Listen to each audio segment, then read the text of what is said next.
past, present and emerging. We don't have any apologies this evening. We have all council members accounted for or leaves of absence. So I will go directly to public question time and receiving of public statements and welcome you all to the meeting this evening. Most of you are very familiar faces, but for those who haven't been before and you wish to speak tonight, there's no set order. We just ask that you come up to the microphone, that you state your name and the suburb in which you reside, and we do time to 3 minutes. So I welcome you and call forward the first speaker.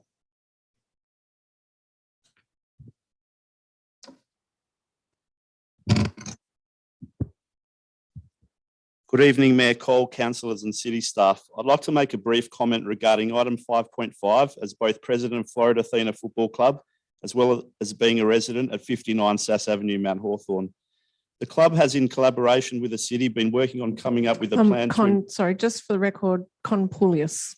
I did not say that, sorry. No, that's I know who you are, but just for the records. Sorry. Thank you. Go ahead. The club has, in collaboration with the city, been working on coming up with a plan to improve the space at Litter Stadium using the $3 million federal grant obtained by FAFC, which will be of great benefit to not only the club's players and members, but to the wider community. We're a club which has over 420 playing members, of which 300 are junior players, with 60% of the under 6s to under 12s residing in the city of Vincent. Many of the coaches and team managers are passionate mums and dads from Leederville, North Perth and Mount Hawthorn. Our girls program continues to grow year on year with approximately 50 girls playing up from 5 girls 3 years ago. Our ground has already been shortlisted as a training ground for the FIFA Women's World Cup 2023 tournament, and many of the staff at FIFA have put us in the top 3 venues in Perth once the change rooms and club room works are completed, which will put the city of Vincent in a once-in-a-lifetime opportunity to promote ourselves on the world stage. There is data from other countries who have previously hosted, which will see another boost in participation of both boys and girls playing when the FIFA Women's World Cup comes to Australia in June 2023, hence the need for upgraded facilities. We have collaborations with many local user groups and are proud to have our club rooms used for regular meetings by both the Tools and Things Library, Transition Town Vincent, the WA Historical Cycling Club, and hosting the Transition Town movie nights. The club rooms are also used during the day by CEDA, who use it for sports education classrooms for year 11 and 12 students. We have traditional Greek taverna dinner nights open to all every Tuesday and Friday nights and host many other local fundraisers and events from other local groups and clubs. The club rooms are also available for hire for anyone wishing to have a gathering, meeting or party.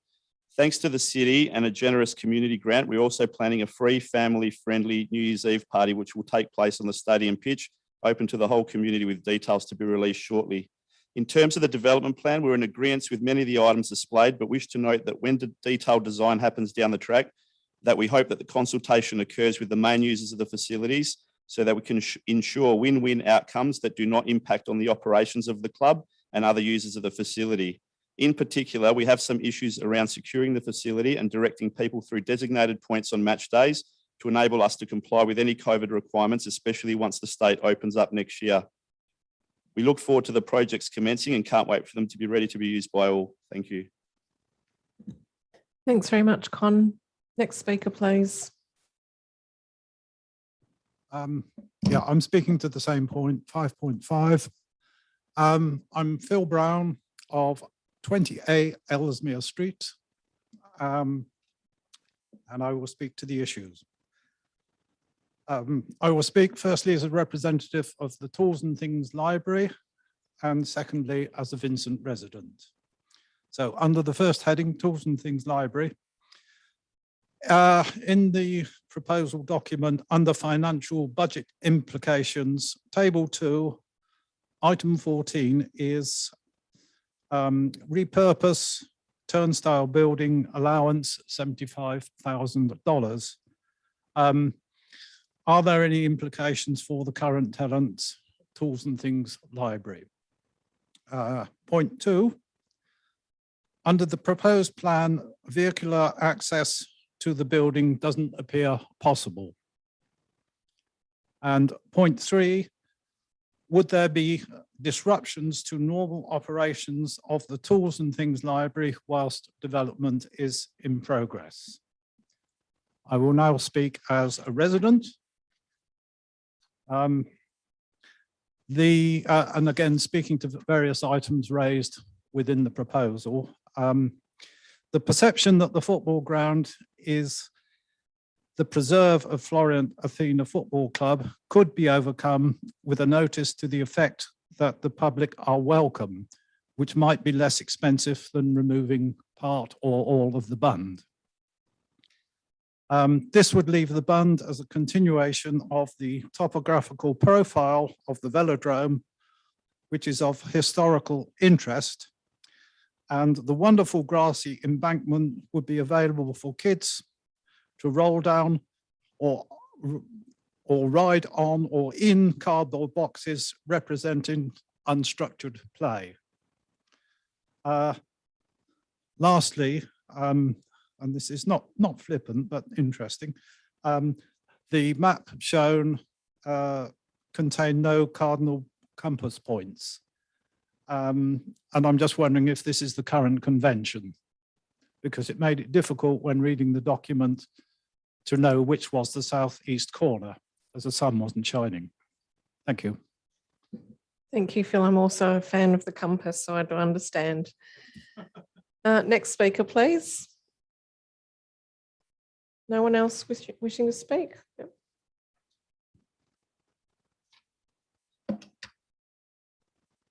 Hello, I'm Ashley LaFontaine from North Perth. In June, I submitted the Forest Street traffic calming petition, which was supported by 120 signatories. I also spoke, along with 5 other residents of Forest Street, about our ongoing issues and concerns regarding the current lack of safety, amenity, and accessibility due to the excessive speed and volume of traffic on our street. The City of Vincent recorded over 12,500 motorists using our local residential street every week, and the main roads heat map shows an 85 percentile speed exceeding the 50 kilometers per hour speed limit. A couple of months ago, this council voted on the proposed traffic calming and parking changes to be installed subject to community consultation submissions being in favour of the respective proposals. The City of Vincent recently conducted this consultation, but we had concerns it was broad. We, the concerned residents and ratepayers of Forest Street, conducted our own accountable consultation between Fitzgerald Street and Norfolk Street only. For the record, 47 responses from 30 properties on the street show that 94% of us support the placement of 3 speed bumps between Fitzgerald Street and Norfolk Street. 96% support 1 or 2 hour parking restriction to be applied 7 days a week. 100% refused staggered parking because it is dangerous and confusing to residents. I await the outcome of the wider City of Vincent community consultation to gauge their reaction in comparison to the directly affected residents who live on Forest Street between Fitzgerald Street and Norfolk Street. We would appreciate a quick response to our request as the traffic intensifies towards Christmas and the narrow street gets clogged with parked shoppers. Thank you.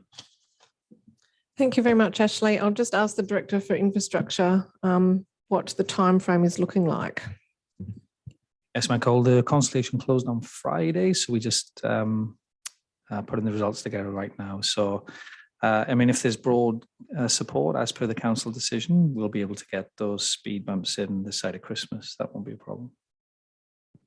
Okay, so before Christmas, we're still aiming to complete works if the community support, which sounds like it is there. Yeah, yes, Michael, that's correct. I've not seen the results yet, so don't want to prejudge them, but yeah, we could do it before Christmas if there's support. If not, then we bring it back to council, which would be in December. All right, thank you very much, Director. Are there any further comments or questions this evening? Okay, thank you very much. We appreciate your comments and feedback this evening. So we will come to those items and ask questions, particularly in relation to 5.5, the one item on the agenda tonight that's been raised. So before we do that, I'll just go over to the CEO for any declarations of interest received.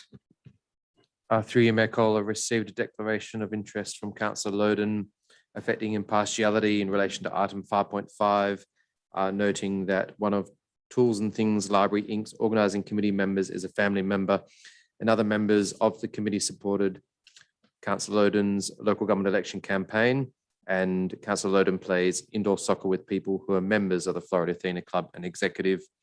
And Mayor Cole, I would like to declare an impartiality interest. My niece is one of the young girls that the club president referred to as playing with Florida Athena Football Club.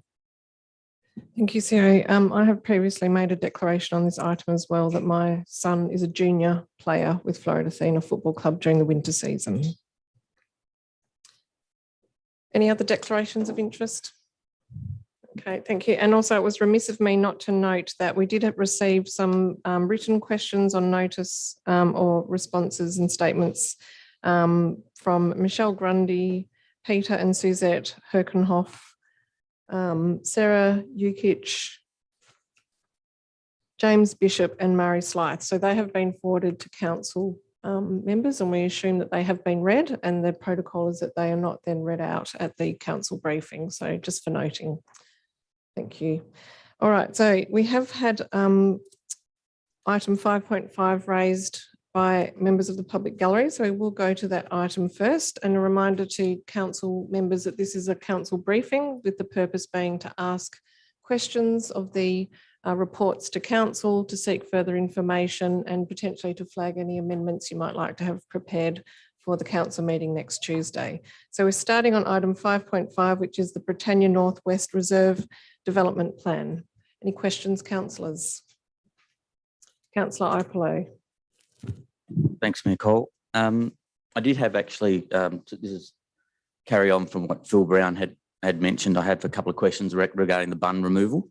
What is it? Question one, what is the total cost saving if the bund removal does not occur? There is $150,000 for bulk earthworks, but please advise if there are other further costs in other line items.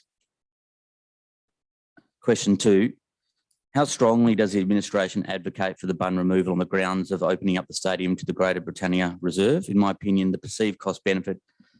Councillor Ipolo, it's not a time for opinion, it's just a time for questions. Okay, sure. What I'd say then is that I'll take on notice, I'll liaise with the administration in relation to that question. Well, okay, I won't express my opinion, sorry. You're more than welcome to do that next Tuesday night. Okay. Question three, please confirm the external landscape architect cost disclosed on page 5 for $125,729 is based on a percentage fee of 10%, not 11%. And 4, please clarify the $262,920 cost item for furniture elements, and if possible, provide a breakdown of this amount. Thank you.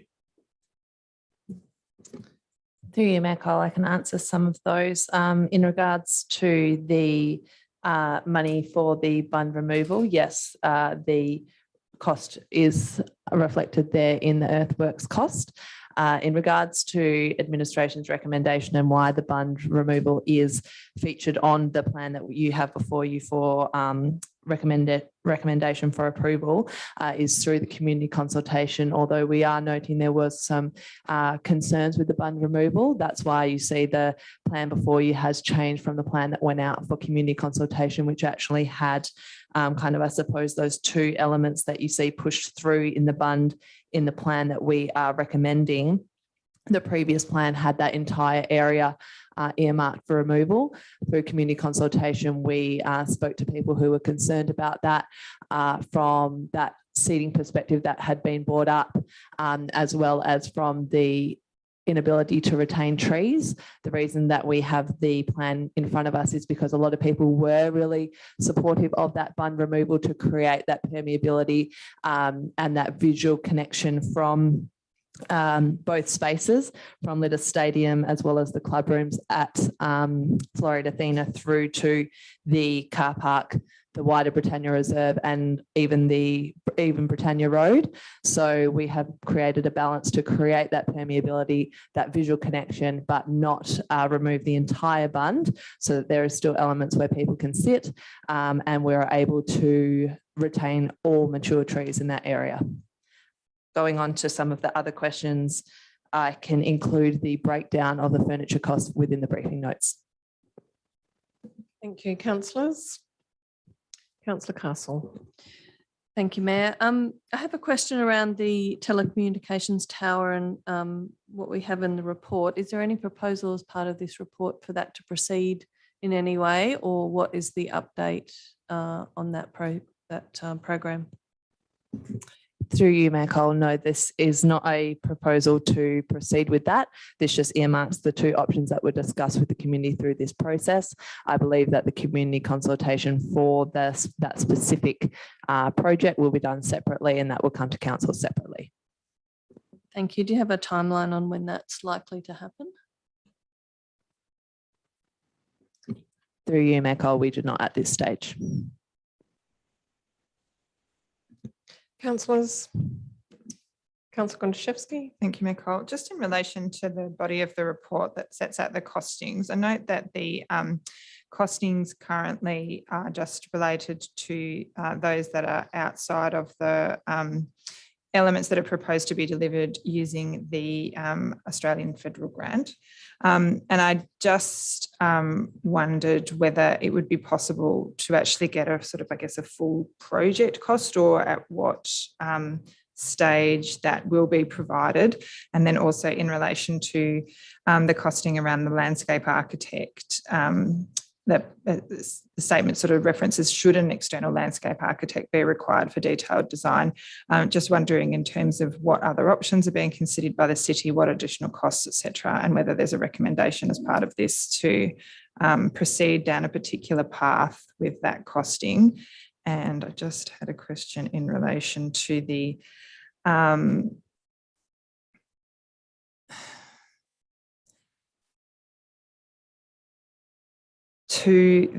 recommendation in terms of the, and if I've missed it in the notes, forgive me, we're just at this stage endorsing a plan, but just wondering in terms of the modification or proposal to schedule these works into other council financial plans, as whether when that's going to occur. Through you, Mayor Cole, we can definitely include in the report the additional information around the $3 million grant and what that would be attributed to. It would be the change rooms and the club rooms, but we can add those details into the report. In regards to the commentary around the landscape architect, that is noting that at the moment the city has a landscape architect internally, and that person is on a contract. If that person was still to be working for the city, that cost would not be applicable, because we would be able to be doing that work in-house. In regards to the third question, budget, when it comes, thank you very much. When this will come through the budgeting process, that will be, if this plan was to be approved, then we would be working with our finance team to see if and when that could be included in the long-term financial plan. And I guess just in relation to the costings that we've got here, just in terms of what, I believe there was some reference to contingency, but just as to how these costs have been tested, and whether, I guess, at what point we might start to see some more, I guess, what assumptions have been made with these costs, what contingencies are included in these costs, and what's the process by which these costs get firmed up in terms of I guess, I don't know, quantity surveying or other items for probably this, and then the broader grant process as well. Through you, Mayor Cole, I suppose that's one of the positives of having an internal landscape architect at the moment. He has provided these costs, and with his expertise, we are able to provide a lot more, I suppose, detailed costs at this stage than what we ever would have been able to do previously in the past.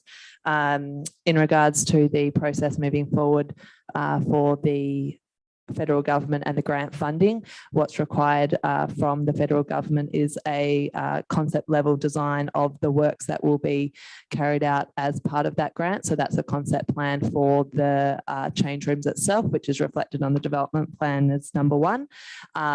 So we have gone out to receive quotes to receive that level of a design, and they will also require that same level of detail of the costs that will be associated with that design, as well as letters from the city and the club that they are in agreements with those works.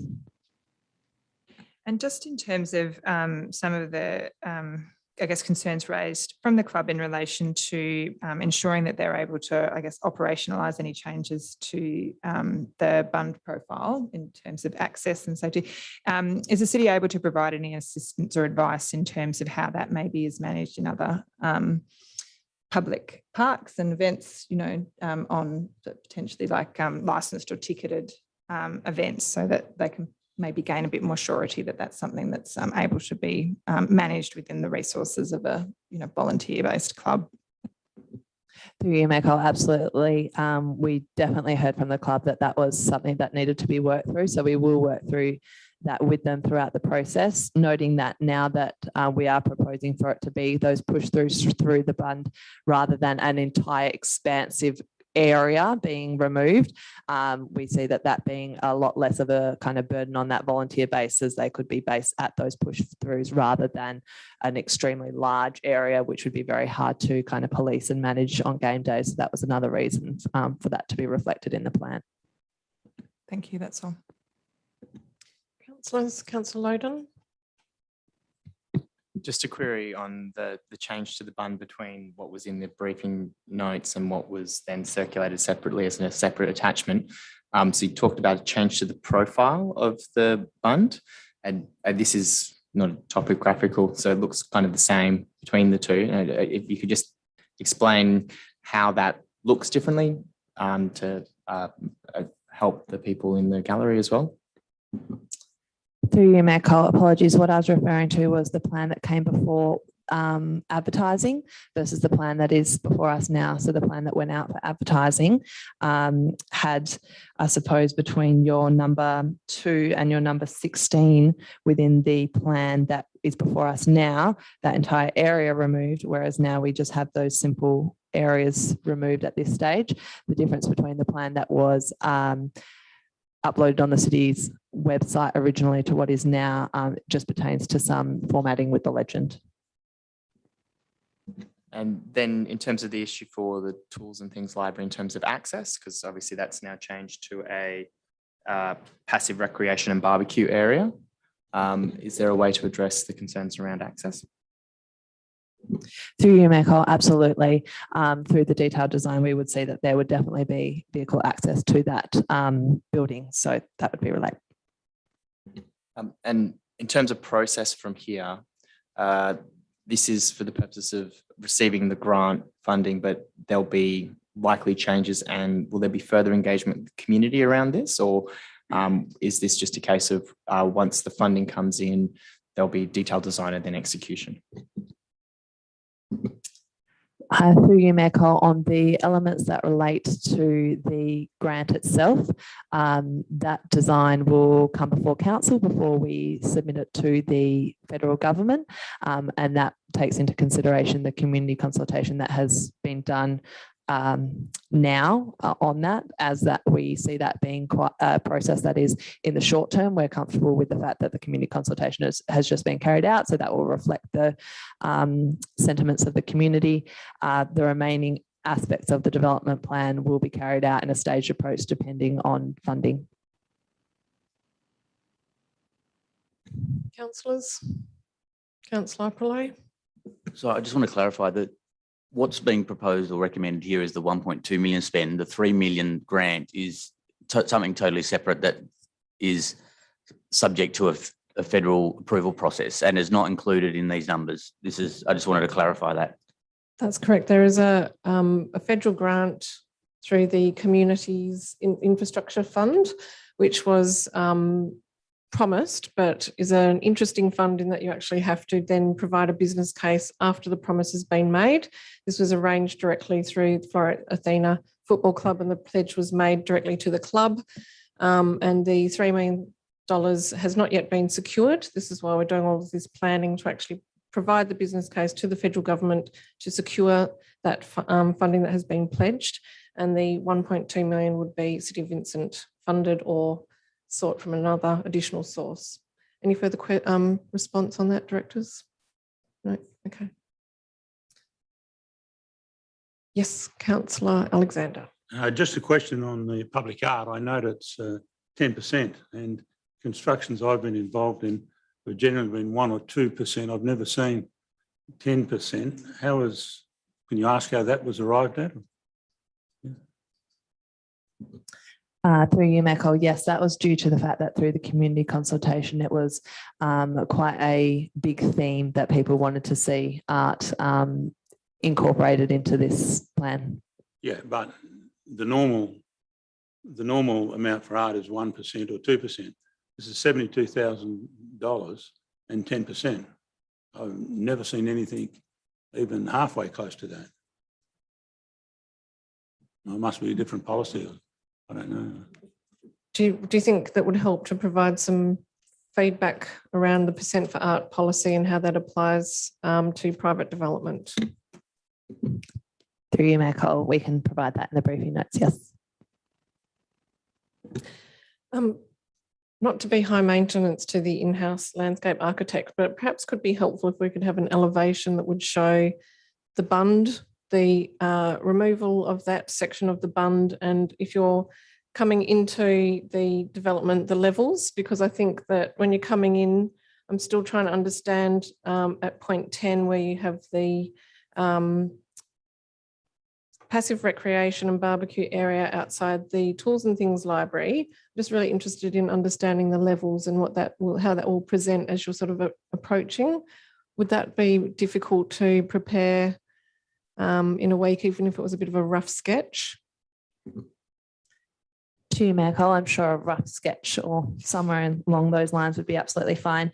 Just to clarify, were you wanting the view from that number 10 or as you kind of approach on number 18 from the car park? Well, I'm interested in the distance in the area that's being created by removal of the bund. So if we're sort of responding to Florida Athena's interest in how to secure that for game days and manage with COVID safe events, etc., what's the distance?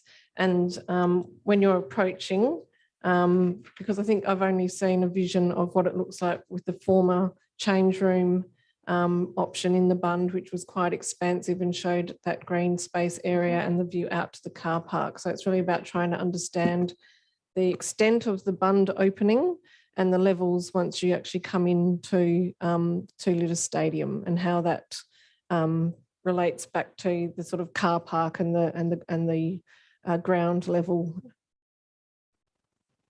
Yep. Is that okay? To you, Michael, yes. Okay, thank you. And I don't think that we've answered the question from Phil of the Tools and Things Library about the refurbishment, the purpose of the refurbishment, and whether that is going to disrupt in any way the Tools and Things Library. To you, Michael, obviously, it's been very successful having the Tools and Things Library in there. So if we were to look at repurposing, and it's just the potential to repurpose that building, I'm sure that we would also be really endeavouring to find an alternative home in the interim if it did impact any of the operations of the library. Well, in that case, could we just get a bit more information about the $75,000 and what works are proposed to the building so we can get an idea of what repurposing looks like? It doesn't sound like a large budget. To you, Michael, yes, we'll provide that in the briefing notes. Okay, thank you. And perhaps a conversation with Tools and Things Library to explain that as well would be very helpful.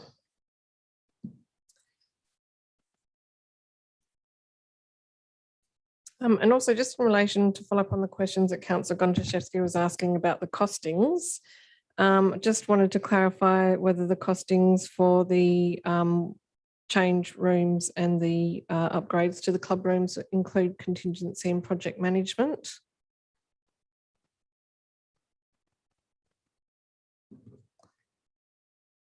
To you, Michael, yes. When we go through and do the plan and the costings and present that to council, we will ensure that that includes the full cost. Thank you. And in relation to the question asked by Councillor Castle, about the telecommunications towers, my understanding is that both still appear in the plan as potential because that process has not finalised. Is that correct? To you, Mayor Cole, that's correct. Yeah, thank you. Councillor Iplo.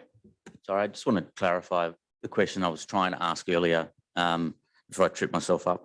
I guess the question is again about the bund removal. So my question really to the administration is, how critical do you think that aspect of this project, how critical is that, the removal of the bund?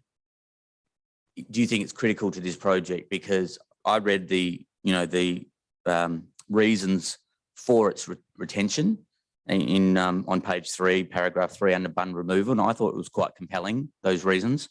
And when I looked at the community engagement, it didn't look definitive in terms of having it to be removed. So if would the administration consider that that the bund stay and that this project could still proceed for all intents and purposes of what it was designed to achieve? Through you, Mayor Cole, I think you're absolutely right. The community consultation is not definitive. There's comments for and against, but noting that there is definitely commentary for, and given administration's kind of expertise and experience in the site and sites like this, in order to achieve the objective of that permeability and the connection between the two spaces, in order to achieve that connection, the bund is crucial to achieving that specific objective for the plan. For the project overall, it would obviously achieve many other things from other elements, but that removal of the bund is a large aspect, and taking that away would change the outcome quite significantly. So in your opinion, if we didn't remove the bund, this project shouldn't proceed? Just to clarify. Through you, Mayor Cole, no, in my opinion, it should still proceed, but the outcome would be vastly different because you would not create that connection. Councillors, any further questions on this item?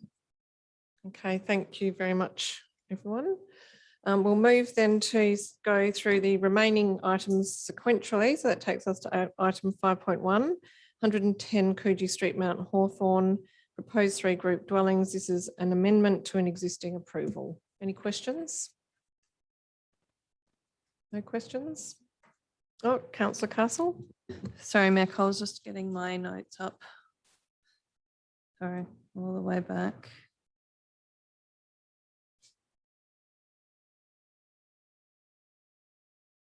No, no questions. Okay, we'll go to item 5.2, number 17 St Albans Avenue, Highgate, proposed alterations and additions to a single house. Questions on this item? Councillor Gontaszewski. I'm still just reading through the questions that we were provided prior to the meeting, the public questions and statements. So I think there might be some questions out of that. But to start with, just in relation to the fencing element of the proposal, can you just talk me through the city's rationale for supporting the fencing that is not aligned with the character retention guidelines, and the fences that are listed as not being compliant on the street? I'm interested in getting an assessment as to, in relation to fencing, has this which of the fences that are non-compliant have been approved since the character retention guidelines were adopted? Like, what's the city's track record and consistency with the fencing provisions in the guidelines? Through you, Mayor Cole, in terms of the city's rationale for supporting the front fence proposal, the guidelines for the area set out that the front fences are to be 1.2 metres in height.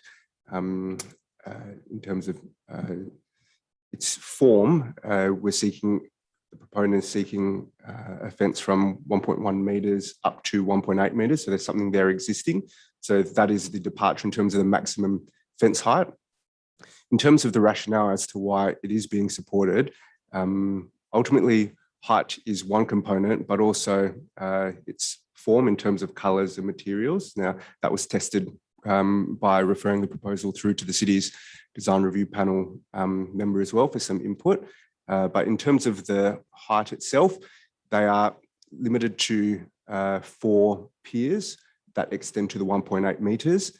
The remainder of that fence would be visually permeable above 0.7 metres in height. So on balance, in terms of that appearance, it was considered acceptable.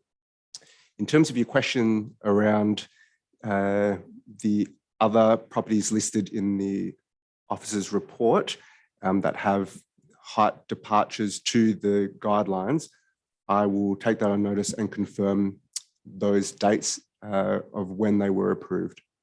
The purpose of inclusion of that commentary in the report around the existing streetscape is because that is a relevant consideration around compatibility with the streetscape setting. And there are other examples of 1.8 metre high fencing.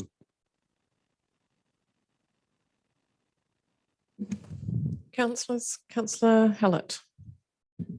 Just in terms of the questions that were sent through by the public, will we get answers to those in the briefing notes, some of those, rather than us asking them here? Through you, Mayor Cole, yes, happy to provide them in the briefing notes. Can I just pick up on that? I think it's probably useful to answer them in case the residents are listening to the briefing. Some of the issues, Manager, go to the issues of visual privacy, particularly from the from the rooftop terrace, stating that they don't believe that the terrace is adequately screened at 1.6 metres. I think if you could just address the R code provisions around that, and also the R code provisions around non-habitable rooms. Sure. Thank you. To you, Mayor Cole. Yes, there were concerns primarily with the rooftop terrace and the visual privacy implications of that. Ultimately, through the assessment of the application, there has been support from the applicant to extend visual privacy screening to that adjoining property. Now, the visual privacy standards under the R codes, which is the control for residential development, sets out that a screen height of 1.6 metres is adequate to satisfy visual privacy concerns. Now, that 1.6 metre high screening needs to be permanent, needs to be visually impermeable for 75%. So there's details around that, and that's all set out in the R codes, and that is secured through a condition of administration's recommendation. In addition, there's another condition that says that for the entirety of that balcony or rooftop terrace, it needs to be screened to a height of 1.6 metres. Now, that might be where the concern arises, because on the plan it is actually not shown for the entirety of that boundary, but there is a condition that refers to that being extended. I hope that clarifies that point. In terms of the other visual privacy concern, it relates to a upper floor bedroom. I believe it is bedroom number 3. And it has a window which faces or is orientated towards St. Albans, the street proper. There were concerns raised that it would result in visual privacy concerns to the adjoining property. Now, that window itself, following consultation and appreciating the concerns from the adjoining landowner, the applicant has reduced the size of that window, so that is no longer considered or defined as a major opening for the purposes of an R codes assessment. So it's reduced down to a certain size threshold. Therefore, it no longer presents a visual privacy concern for the purposes of the R codes assessment. Now, its orientation is still towards the street. It's at 90 degrees to the adjoining property. So any such overlooking would be oblique. And also, we don't have any images provided from the applicant, but it would also fall to the roof of the adjoining property. So those were the concerns that was raised during the advertising period, and that was the response provided from the applicant. Thank you, Councillor Castle. Thank you, Mayor Cole. I have a couple of questions. Firstly, would it be possible to get a copy of the St Albans guidelines? I don't believe they've been provided, so that we can see what it's being measured against. And secondly, can you confirm, is this coming to council for determination as a result of the number of injections or because of the character retention area, or both?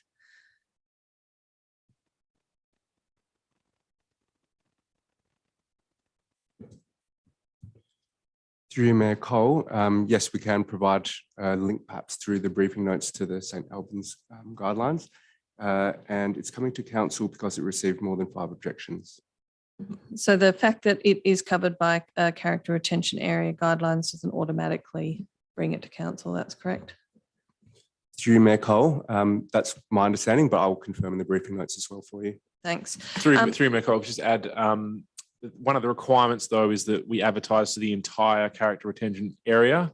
So there isn't a requirement for them to come to council, but it's offset by the fact that the entire area is consulted with, and if there's more than 5 objections, it does come. Yeah. Okay, thank you. Can you also confirm that the roof terrace is not considered a 3rd story?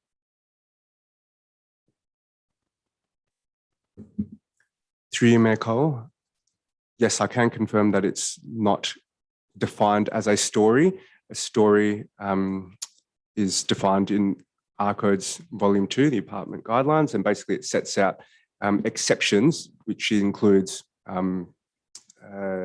stairways, spaces contained within stairways. That aside, it's still, in terms of that building and the height associated with that, that is covered off in the city's or the officer's assessment for building height. So it's not that it hasn't had or been considered in terms of appropriateness of that scale of development. It is just technically not considered a story for the purposes of assessment. Thank you.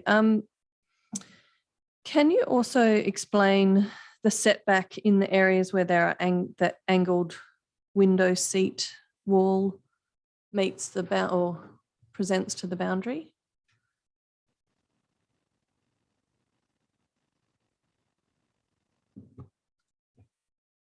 Yes, through you, Mayor Cole. This is it's a technicality again with the R codes, but ultimately there are separate provisions in the R codes that deal with, number 1, buildings on the boundary walls, and they are defined in the R codes as being nil on the boundary to within 0.6 meters. Okay, so anything within there's a set of provisions around the amount of buildings to the boundary. But then there's secondly, separate provisions around buildings set back from the boundary. Okay, so what we have here on the ground floor to the rear of the site on the southeastern boundary is an angled wall which relates to a window seat, and that basically extends from a boundary wall, so a portion of the building is actually on the boundary, to 1.5 meters setback. Both of those portions comply with the deemed to comply standards in the R codes. However, that portion that transitions angles is caught between 0.6 meters to the prescribed 1.5 meters, and technically that is a boundary wall departure. Now, that's been considered against the design principles, but ultimately, if that was completely on the boundary, that would satisfy the deemed to comply standards. It's just a technicality around the transition of that wall. Thank you. It's an unusual design that we don't see very often, so just trying to get my head around that. Can I ask in relation to the rooftop terrace, is that part of, does that contribute to the open space calculations and also to the landscaping requirements? And how much percentage are we relying on the rooftop terrace for both of those elements compared to the outdoor area on the ground floor?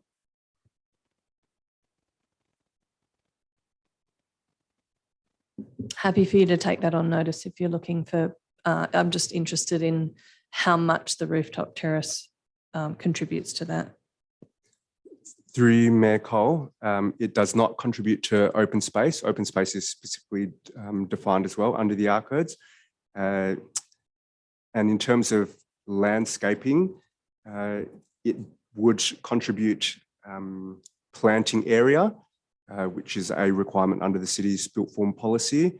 And in the landscaping section of the report, it sets out that the planting areas exceed that set under the built form policy deemed to comply standards. So 3% of the site is required to be planting areas, and the proposal provides 5.1% of planting areas. I can do a breakdown in the briefing notes perhaps of how much that contributes towards that planting area. Thank you. Final question. You mentioned before about screening, and it appears that some of the screening requirements will be met through the planter box plantings. And I'm just wondering how that is implemented, because there will be delay in maturity of trees or plantings, and how do we enforce that that screening is actually in place if it's happens through greenery? Through you, Mayor Cole, in terms of the rooftop terrace area, so to the northwestern side and then also to the southeastern side, both of those side boundaries, maybe I'll speak to each of those. To the northwestern side, you'll see that there's a planter box. There is no screening aside from that or affixed to that. That is because when you install that planter box, on that rooftop area, you will satisfy the separation distances for visual privacy to the properties across the right of way to the northwest with the installation of that planter box. So that has been secured through a condition of planning approval. To the southeast, that is shown to have a privacy screen of 1.65 metres in height. As I referred to previously, that also needs to be extended for the entirety of that rooftop terrace, like boundary length. Okay, so given that the width of the planter boxes will set the vision back, then there's no requirement for screening in that area? Is that what you're saying? Through you, Mayor Cole, that's correct, to the northwestern side. Thank you. Councillors. Councillor Wallace. Thank you, Mayor Cole. Through you to the manager. Councillor Castle already kind of asked the question that I had around what constitutes a story, but I just had another wrinkle to it really. Like I take the point that you made around stairwells not being included, but from the plans that I can see, the terrace includes bench top and sink, which I guess could be described as rudimentary cooking facilities. Does that constitute part of the story? Through you, Mayor Cole, perhaps through the briefing notes, I can include the definition of story. It is quite lengthy and there's exclusions, but ultimately story, one of the qualifiers is also being contained and roofed and such. So I guess there's the definition to work through, so I can provide that through the briefing notes. Great, thank you. Manager, follow up to that one. We are beginning to see more rooftop terraces emerge, particularly in two-storey areas, and that sometimes does lead to some angst from neighbours. Could you perhaps in the briefing notes just outline anything within our local planning policy that deals with rooftop terraces, or if perhaps this is something that we might need to address and discuss further in relation to how these are emerging? Yes, Mayor Cole, I can provide that in the briefing notes. Ultimately, unenclosed active outdoor spaces that are elevated above the ground level is accounted for or referenced in policy framework. I agree that in our inner city setting, it's I think quite a clever design response when you've got not a lot of lot area to play with. So I appreciate why they are why we're seeing more of these. But there are provisions of the policy framework, and I'm happy to provide those to you through the briefing notes. That'd be great. Thank you. Also, I just wanted to ask about the St Albans policy and how that relates to the visual of the second story at the rear. Just noting that with the stairwell skillion roof, it is a striking feature. And it does appear from the elevations to be very visual from the front of the house. And I'm just wondering whether that skillion roof does need to be that high for clearance or whether that is more of a design feature.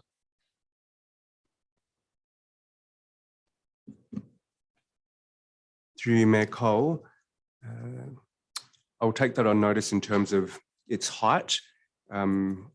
Ultimately, it needs to provide adequate clearance for the stairwell. However, that is inherently tied into the other floor levels. So I can get some feedback from the applicant in terms of why it needs to be that high. Thank you, that would be appreciated. And just in relation to the text in the front of the report talks about the modifications to the front house and doesn't reference the change to the roof pitch, which does seem to be a good outcome.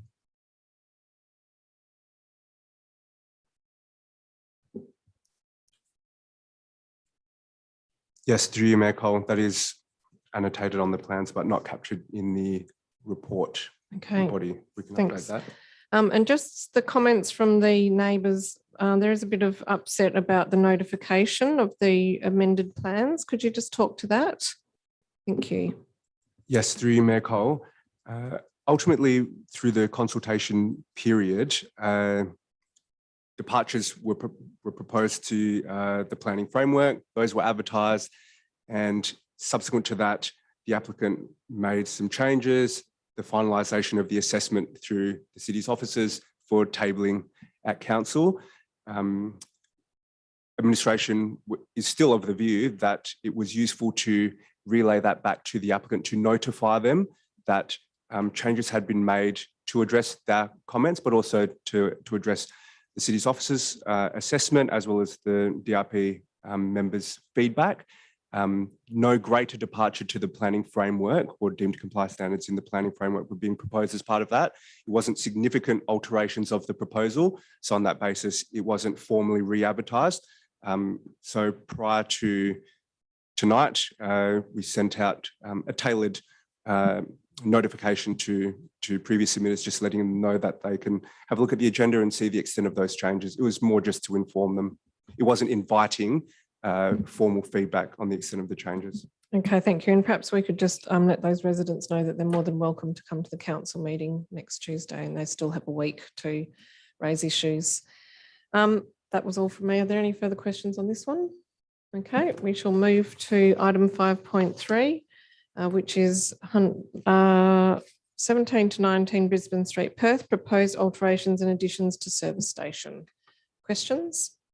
Councillor Hallett. Thank you. Through the Mayor to Manager still. I've got a few, and so feel free to take some on notice, but it might be quicker for some of them for you to respond to straight away. There wasn't a condition requiring an ESD report. Are you able to just explain a bit more about the rationale as to why it was felt that the applicant didn't need to require one?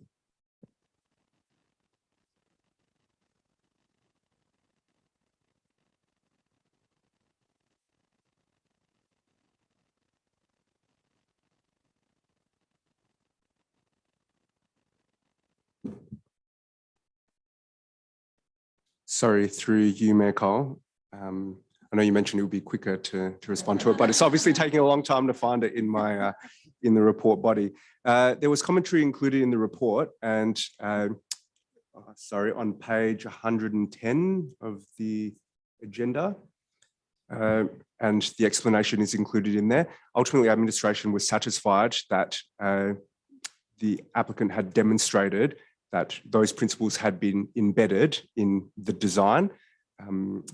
It's challenging with alterations and additions. A judgment call needs to be made in terms of what is the threshold that requires an applicant to submit a full ESD report. They had provided an explanation as to how they thought, the applicant that is, how they thought they met the principles of environmentally sustainable design.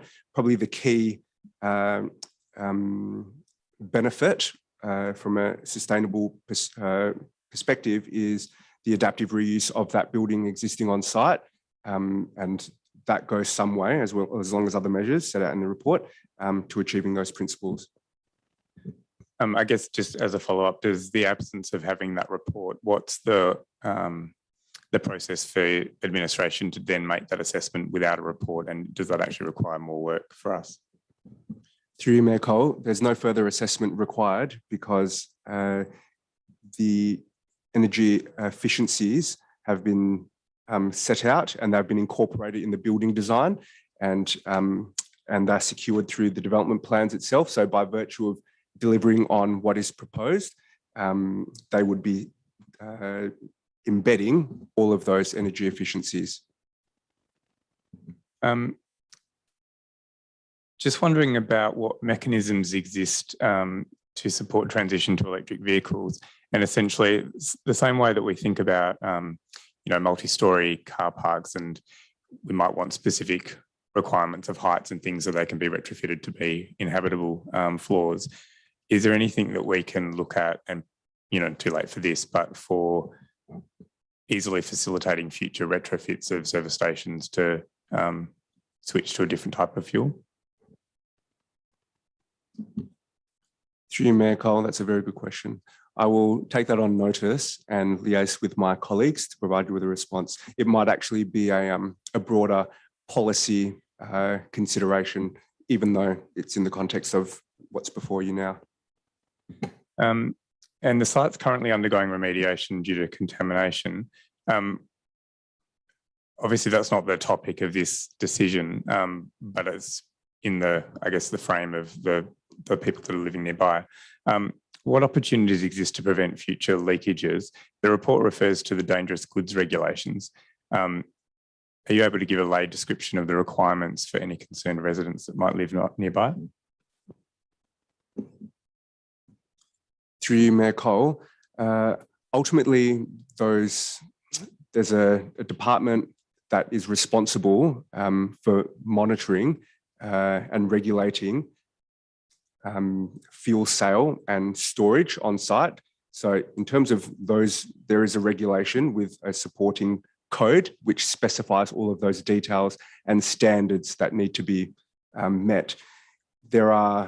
This application was referred to that department, being Department of Mines, and they provided quite a comprehensive list of advice notes. So that basically sets out how the development is to occur to ensure that those types of fuel tanks and installation of such facilities are done in strict accordance with those standards. Now, ultimately, that's probably the best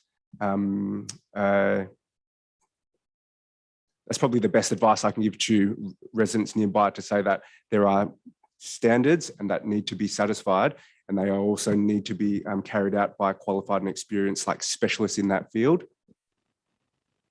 Thank you. In the original application with the larger signage, there were some renderings that assisted with getting a sense of the signage scale and impact. There doesn't appear to be similar ones in the revised plans. Is there any chance these can be requested and inclusive of the projected landscaping? Through you, Mayor Cole, yes, we can request that from the applicant. Just a disclaimer, it depends on how much time to prepare new renders to reflect the trees, but we would be able to absolutely get something, just not sure if it will cover all of those things. And just lastly, do we have a sense of the opening hours of other service stations in Vincent? Through Mayor Cole, I can include those in the briefing notes. Okay, Councillor Castle. Thank you, Mayor. Just to clarify, to answer a question that was raised in the emailed public question time, and just confirming that there is an existing approval from 1986 for the operation of a service station with unlimited hours. So that is not before us or we're not able to vary that approval.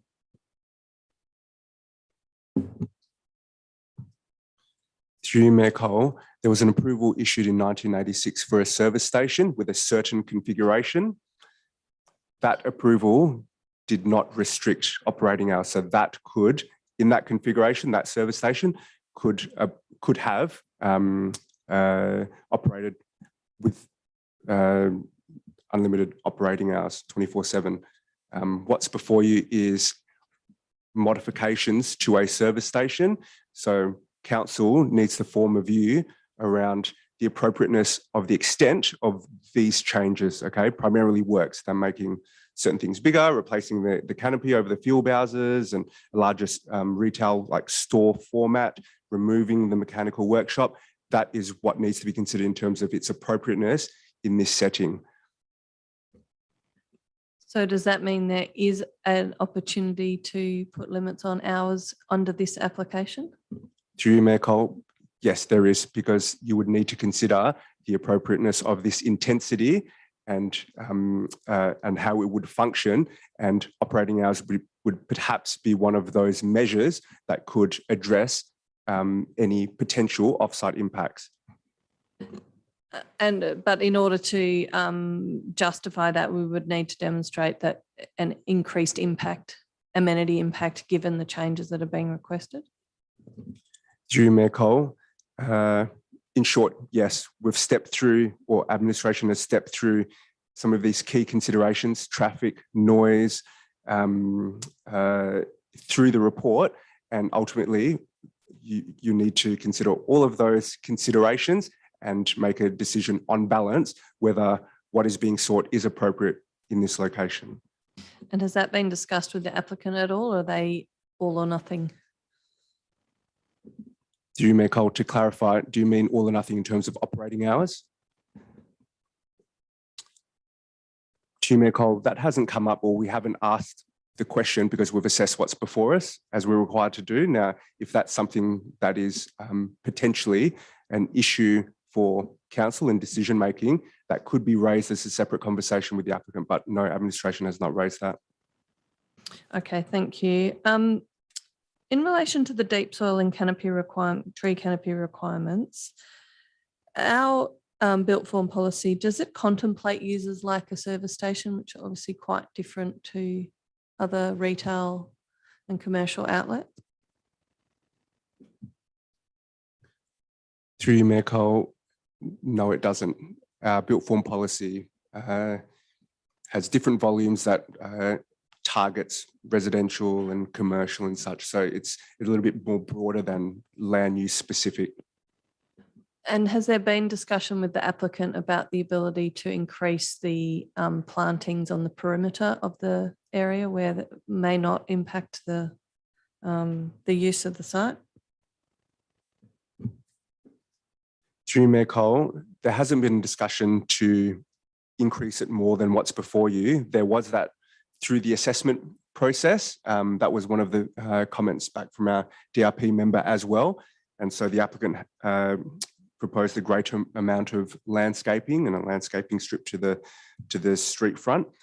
Ultimately, the nature of the land use is challenging, and I completely agree that the built form policy probably doesn't speak neatly to a service station because it's primarily vehicle based. And so all the maneuvering, all of the access, the car parking, areas for fuel bowser, it really does limit opportunities on site, particularly when you're dealing with an existing building that can limit the opportunity. So from the officer's perspective, in exhausting that, we were satisfied that landscaping was appropriate for what was being proposed. So in the officer's recommendation, basically you're satisfying that this is a maximum amount of landscaping that can be accommodated?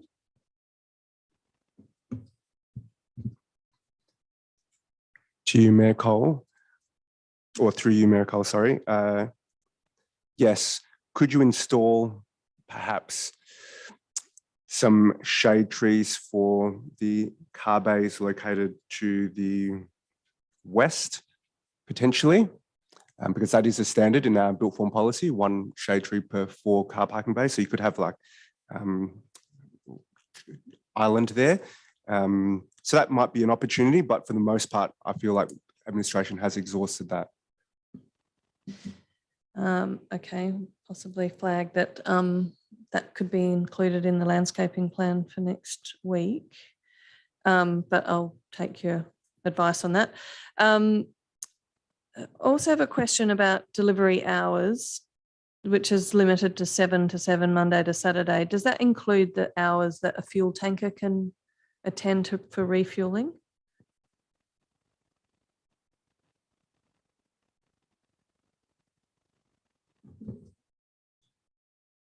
Through you, Mayor Cole. I'll confirm that in the briefing notes. I know that it was specifically set out in the noise report and also covered off in the traffic impact assessment when deliveries should and shouldn't occur, particularly for the fuel tankers. So I'll confirm that separately. Thank you. And just lastly, in relation to the signage, how does the height of the monolith compare with the surrounding buildings? How visible is it from a distance? In just sort of trying to get a sense of how it sits in context. It might be covered by the renderings that Councillor Hallett referred to. Through you, Mayor Cole, yes, I agree. It would absolutely is covered off in the renderings. It's actually included in the superseded advertised plans in the agenda tonight, but I'll pull them out separately, update those and include them as an attachment for next week's meeting. Thank you. I guess I'm trying to get a sense of how it sits in context with surrounding buildings. So not just that site on its own, but where it might be visible from outside of the precinct or on approach. Through you, Mayor Cole, yes, understood. I just want to clarify that sign in terms of a 6 metre height, that's consistent with the city signage policies prescribed standards.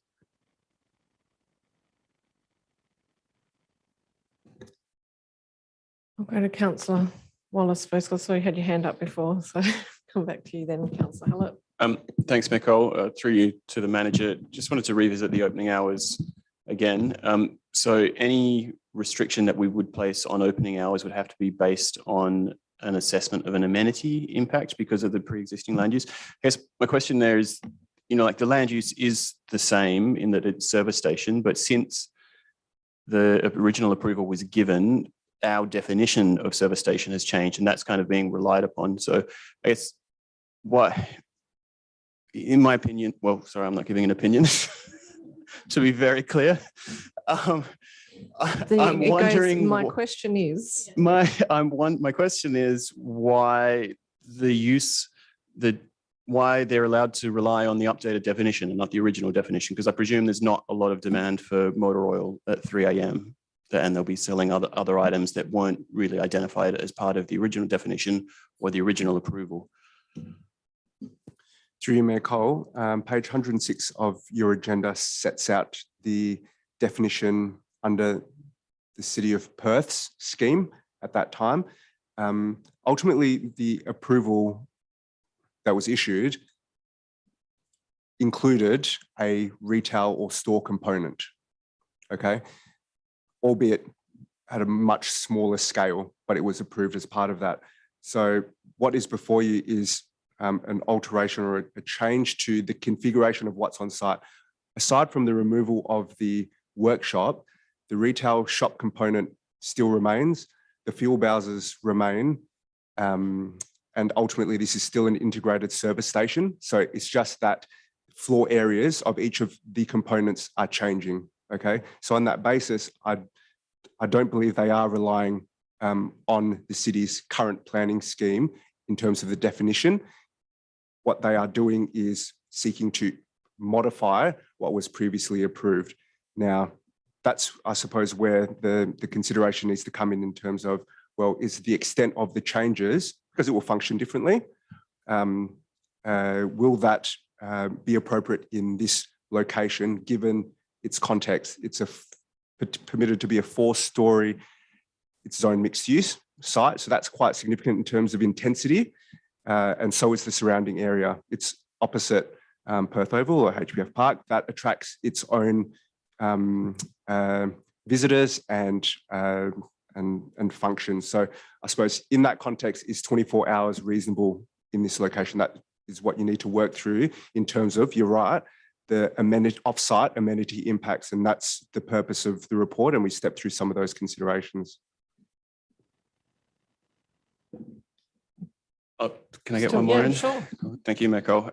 Just around landscaping again as well, it was noted that one of the constraints or one of the reasons why we're at 25% of the required amount of landscaping was, I guess, vehicle access and movements. Were any plans provided that showed vehicle entry and exit and maneuverability within the site, or are we just kind of taking their word on it? Through you, Mayor Cole, what was provided is contained in the attachment for the transport impact assessment, and that ultimately shows manoeuvring for fuel tankers and service vehicles and such. So this has been designed to account for that.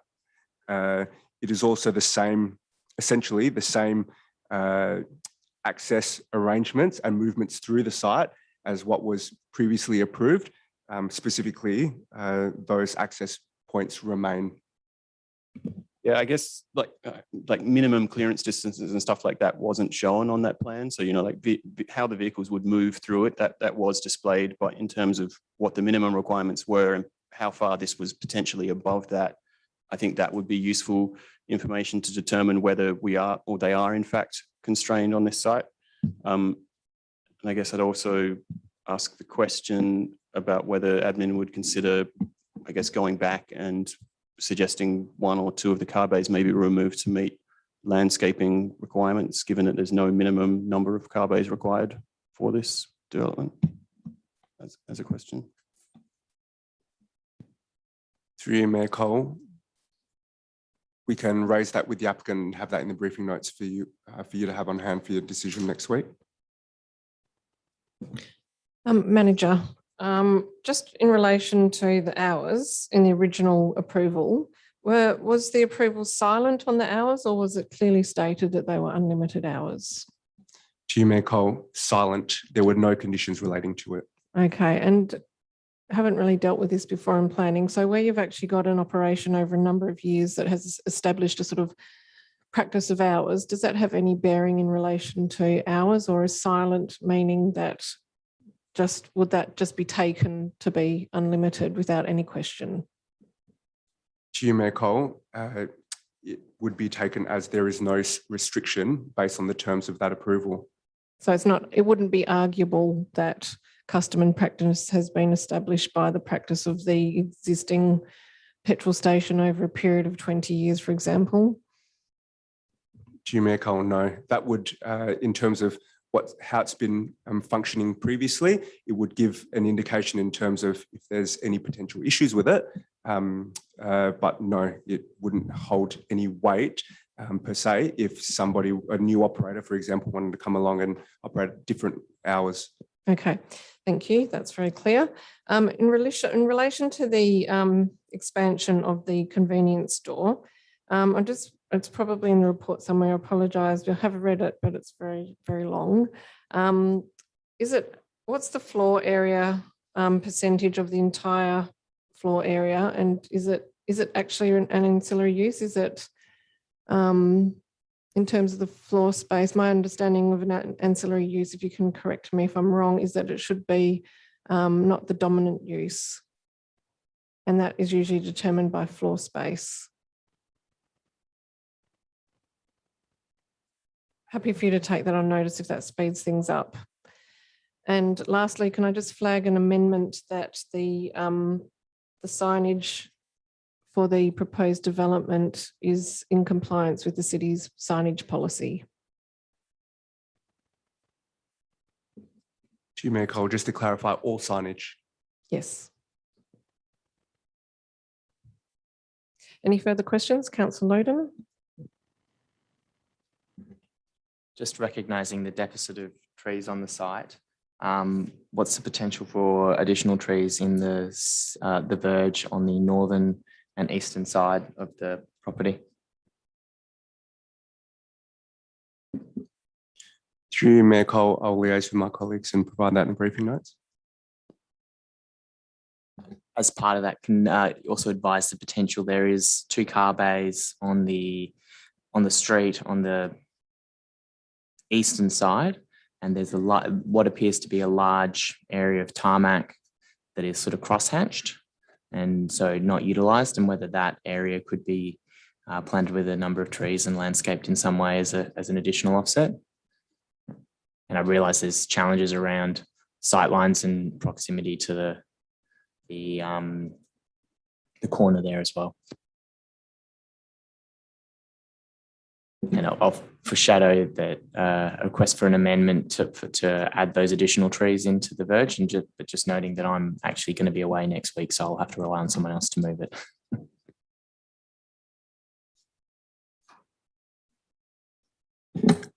Just a quick one, because it'll be for the briefing notes. In relation to the signage, I'm just wondering about the impact on of the amount of light coming from signage in combination with the street lighting that's in the area for the apartments that are across the road on Brisbane Street, and whether there's limits to the amount of lumens or something that we would require of signage, or whether it's measured independently or the entire context together.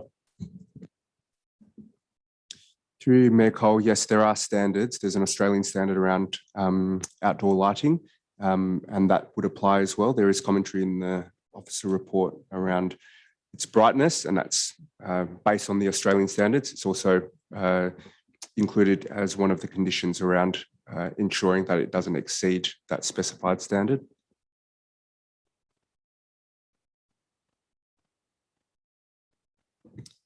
Is everyone satisfied?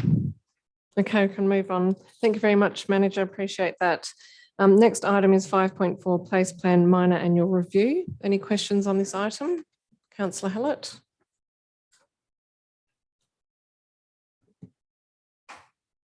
Thank you, through the Mayor to the Manager. Just in relation to the Woodville Master Plan, it's being amended to a landscape plan for the northwest corner, which Council has endorsed. Does that mean a master plan for the entire reserve has been superseded, or will that appear now as a separate item for future years? Through you, Mayor Cole, that won't feature in this place plan for future years, as this is just the 4 years. Although it is a future plan that we intend to do, it will not be within the life of this place plan.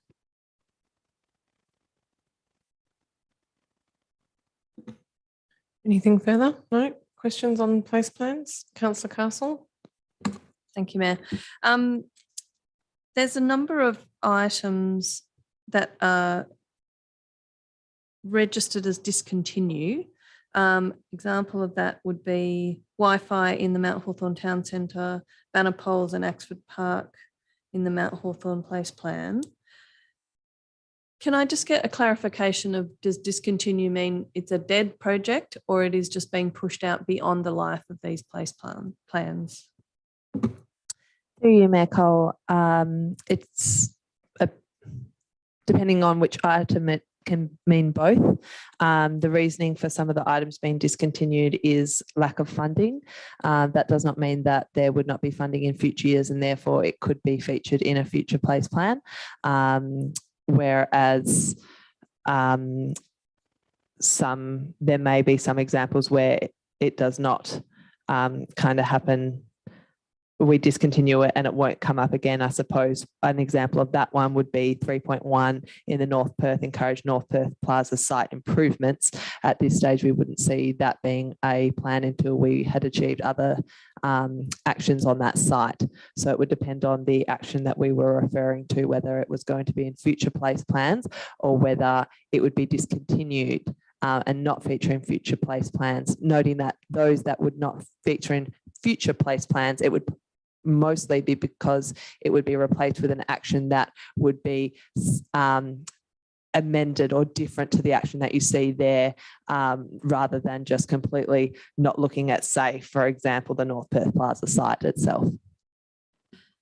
Okay, thank you. I suppose then my question is discontinue always the correct wording, because it does imply that it's never coming back again. And maybe that will vary depending on the project that it refers to. There was another piece of wording in relation to the Wi-Fi in Mount Hawthorn Town Centre that just said not supported in budget.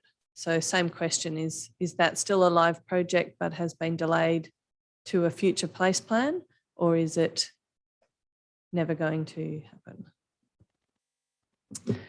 Through you, Mayor Cole, at this stage, it will not feature in a future place plan until there is budget. I suppose we are trying to ensure that what is reflected here is budgeted for, and that is continued from now into the future. So until the budgeting process confirmed that action, we would not reflect it in a place plan.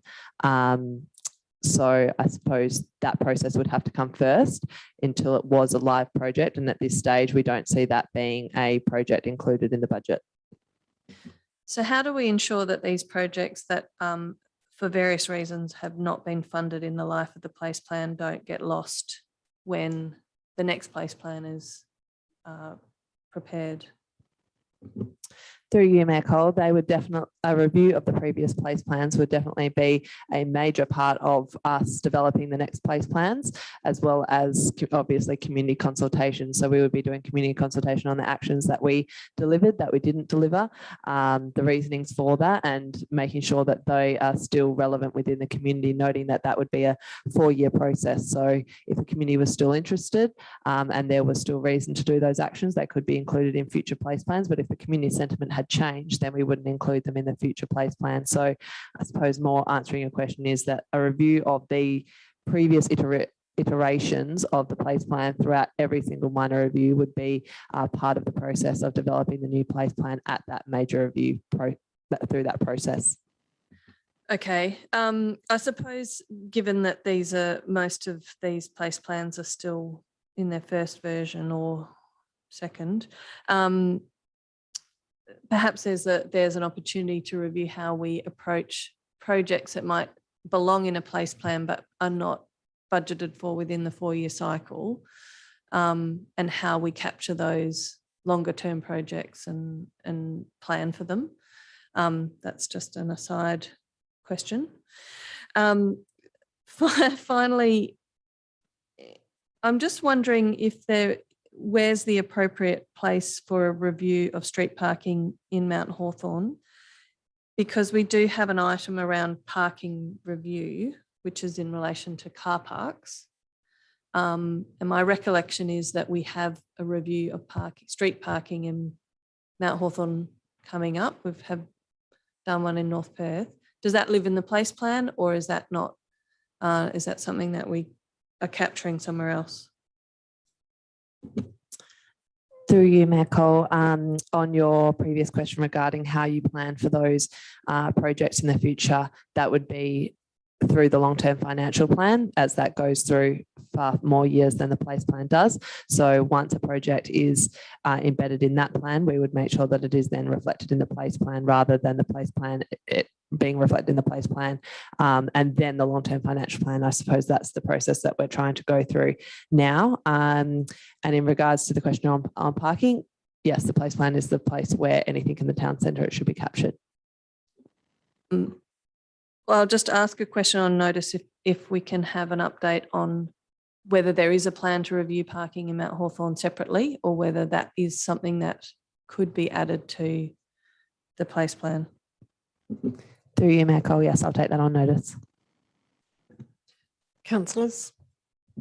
Councillor Konchevsky. I'm just following up on Councillor Castle's questions in relation to what's a supporting document to what and what feeds into what in the document structure.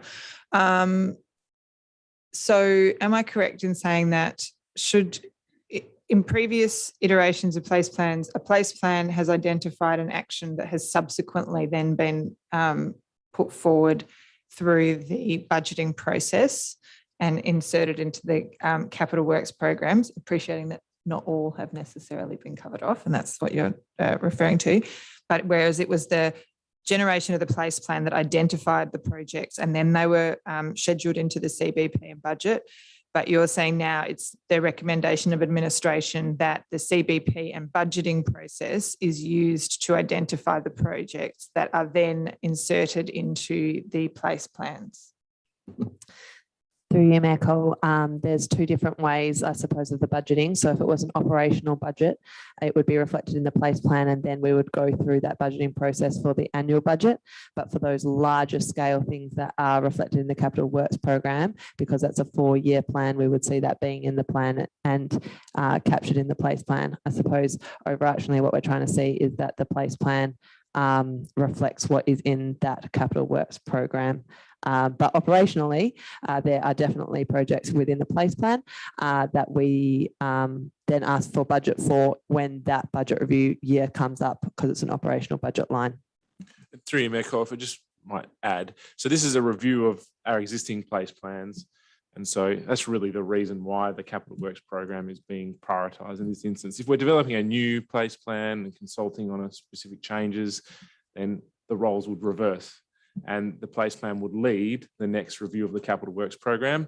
And if that capital works program then didn't budget for it, we would go through this review process and update the place plan to take those things out. So council gets an opportunity to make the decision at 2 points in the process: when developing the plan, and then again when adopting the budget. Thank you. I appreciate that clarification. And yep, I like that. Any questions?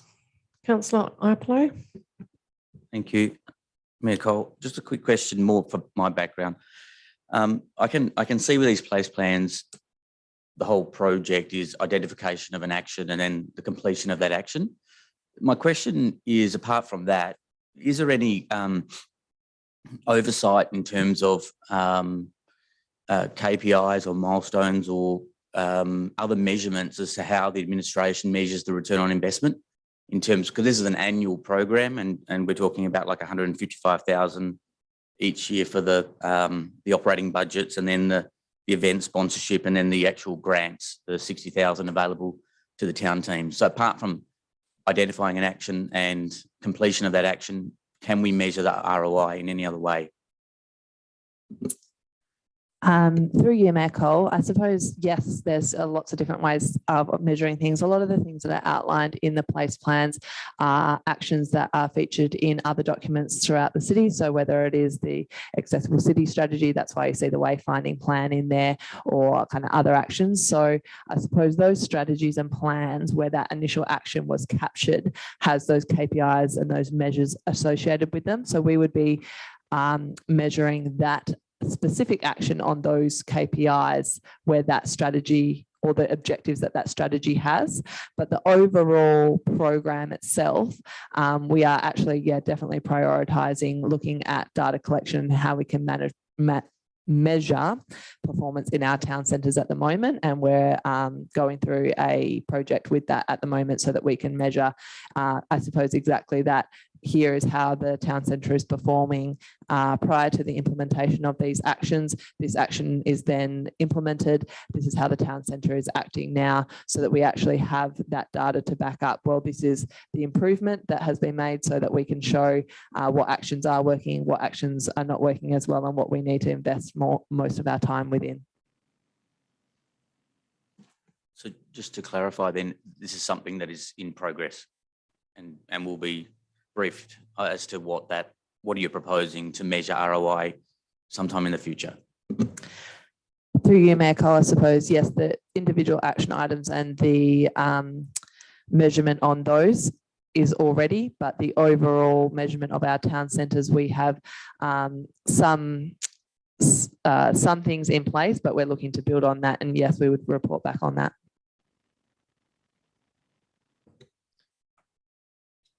Councillors, I just had 2 very quick questions, Manager. The first was in relation to the Vincent Place plan. It talks about, it used to talk about prepare and implement town centre public space activation, and this has changed to promote. And my question is, do you feel that we're actually at a level of evolution where we can simply promote activation in our town centres, or are we still needing to really support and implement to make it happen? To you, Mayor Cole, that's a good question. I think that the best use of our resources is that promotion and having the people who I think Vincent is really lucky in the fact that we have those community groups and those people in our town centres that know how to activate really, really well. Not saying that the city doesn't, but we do have many groups that are very keen to activate. And I suppose that's why we are keen on focusing our efforts on that promotion through that event sponsorship and those town team grants that we've looked at, and promoting both the use of those grants as well as when they're taken up, the activations themselves, as we do have those people that are able to activate the town centres really well. And that, yes, I do believe that's the best use of our resources, and we have gotten to a point where that's very effective. I'm just not sure we're there, but that's commentary. And also in relation to the Mount Hawthorn Place plan, it talked about discontinuance of the first phase of Axford Park upgrade. I thought that had been not discontinued, but deferred to later years. To you, Mayor Cole, yes, that's been deferred to later years, and the reason it's discontinued is because it falls within a year that is not captured within the 4-year place plan. Okay, so it's still in the place plan or not?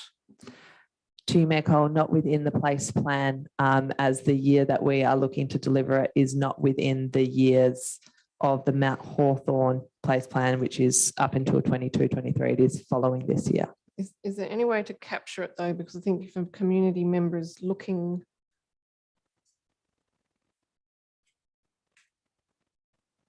I'm happy for you to take that on notice. I think that might be easier. We think it might be in the capital works budget, but we'll confirm that in the briefing note. And also just in relation to the first question around moving from preparing and implement to promote, can you just perhaps in the briefing notes outline which community groups and town teams are actually in a position at this moment in time to be providing those events and being able to run them successfully? To you, Mayor Cole, yes, we'll provide that in the briefing notes. Thank you. Any further questions on place plans? Okay, thanks all. Graham, I just noticed you're sitting over there and I thought this is getting very long. I assume you're here for item 6.3. Yes, I'll bring it forward so we can spare you any further. All right, so I'll move to the item 6.3, Halverston Hall Condition and Compliance Assessment. Any questions on this item?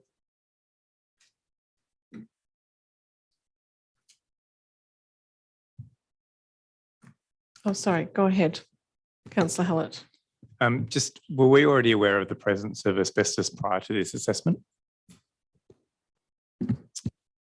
Through you, McCall, yes, I believe we were. It's on our asbestos register. It's a small amount in the electrical infrastructure, I think, so we know about it and it's managed. Councillor Castle. Thank you, Mayor. Just a quick question. Can you just confirm whether the initial works to make the building functional and serviceable do not trigger a requirement to comply with current standards? Yeah, through you, McCall, no, they're minor and they don't. And Director, just seeking some absolute clarity in relation to the $19,000 over the 4-year lease of the term. Is that something that the city is going, is it the recommendation from administration to do those works at one time, for example, in the next financial year, or how would you recommend that we address those issues?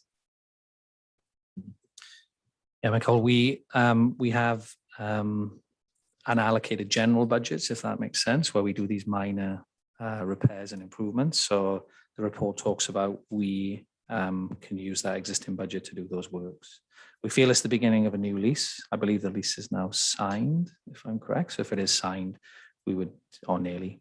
So once that's confirmed, we would typically go ahead with these minor changes or improvements because there's a 4-year lease. Yeah, I've just now read it in the finance section. Thank you very much for that. So in relation to the $195,000, that seems, for 20 years, that seems reasonable. What would the recommendation be about where that expenditure would fall? Mayor Cole, that would be considered as part of the asset management strategy, where we talked about prioritising buildings and activities and renewal, and also it'd be subject to sort of a life cycle cost assessment as well, whether it was worth doing those works. And we'd look at it as part of the whole of all our buildings, not as an individual, if that makes sense. So currently that is not allocated or planned. Yep, thank you. Councillor Gontaszewski.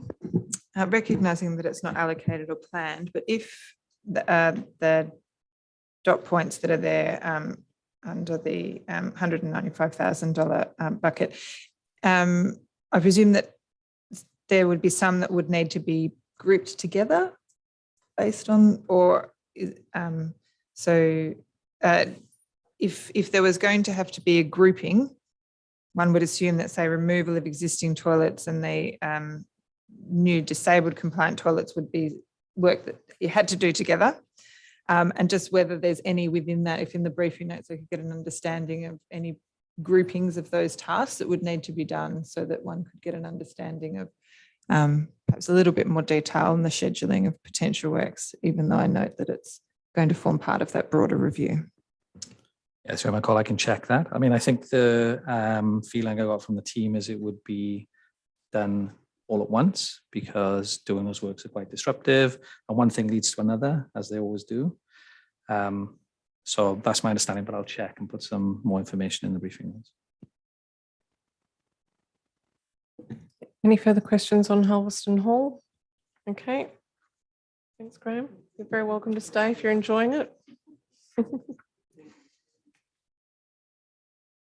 Okay, that takes us to item 5.6, final adoption of local government property local law 2021. Any questions? Councillor Castle. Thank you, Mayor. I'm happy for this to be in the briefing notes. Can we get an understanding of what unisex toilet options we have in the city? Just had that question following the minor amendment to the gendered toilets in the local law. And secondly, again, happy for it to be taken on notice, if we could get an understanding of, in relation to verge treatments, what is the status of the following under the local law: synthetic grass and paved hard stand parking spaces, and whether they are considered verge treatments or are considered contrary to the local law, I suppose, and can be infringed. So, Mayor Cole, I think those questions are mostly for me, so I'll take those on notice and put some information in the briefing notes.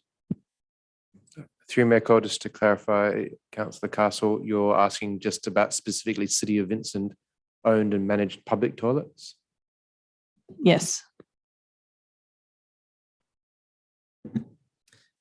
Any further questions? Councillor Wallace. Thank you, Mayor Cole. Through you, just to go back to one of my favourite topics, the vaping.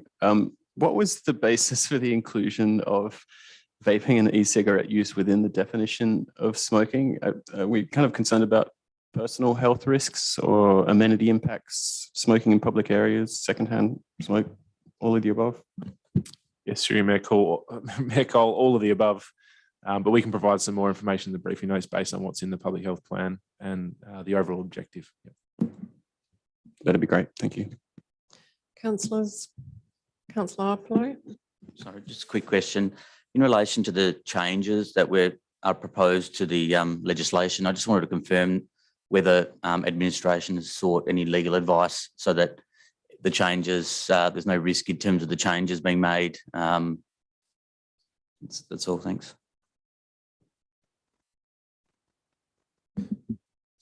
Part of the process, through you, Mayor, part of the process is to consult with the Minister for Local Government.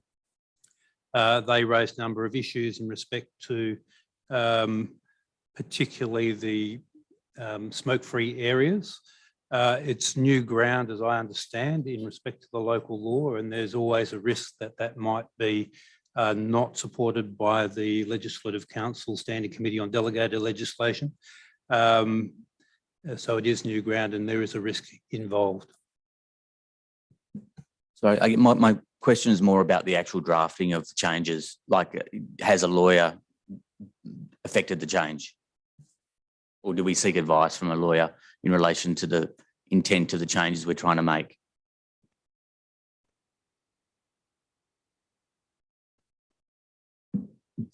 My understanding, a lawyer did assist in the original draft. I'll just ask a follow-up question because we have had this local law disallowed. So it's a very good question to ask. And my understanding is that we have paid a considerable sum to have this reviewed by a legal firm. Is that correct, CEO? Through you, Mayor Cole, yes, and specifically around that issue around the validity of the smoke-free town centres declarations. I have two very quick questions. I just was thinking about the election signs permit, and I was thinking about the fact that we have polling booths in Vincent at some of our buildings like North Perth Town Centre, where we have state and federal elections and election signage everywhere. Where you've got those sort of conventions where, you know, that's a sort of polling day in the sense that local government doesn't have that day, will all political parties now have to come to the City of Vincent and seek permits? And is this something that only the City of Vincent does, or is this something that will mean that there's, you know, a bit of extra red tape in Vincent compared to, say, other local governments? Thank you, Mayor. We'll take that on notice if I can. Thank you. And the other question I had was around the beautification of verges. Some of those requirements have been in policy and they're moving into the local law. I noted, but not the street tree policy changes that were made around the allowance of cubbies and swings. So I just wondered why there is that differentiation, why the street tree policy changes that were made, which I would love to see as part of a local law, were not included, but the beautification of verge treatments were. Thank you, Mayor. I'll take that on notice as well. Any further questions? Okay. Next item is 5.7 Governance Framework Review 2021. Okay. 5.8 Policy Document Register and Review Plan, Progress Update and Implementation Review. Any questions, Councillor Hallett? Just in relation to the public health plan, it's scheduled for review in October 2025. Is that when the review commences or is completed? Through you, Mayor Cole, when it commences. So when the review is completed, the initial review, but before it and circulated to council members for comment, but before it comes to council for determination.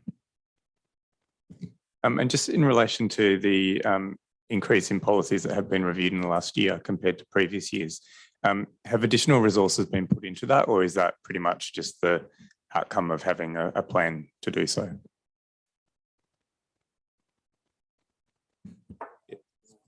If through you, Mayor Cole, there's been no additional resources put into the implementation of this project as such. But what has happened is having the review document has held everyone accountable for undertaking the reviews they're responsible for.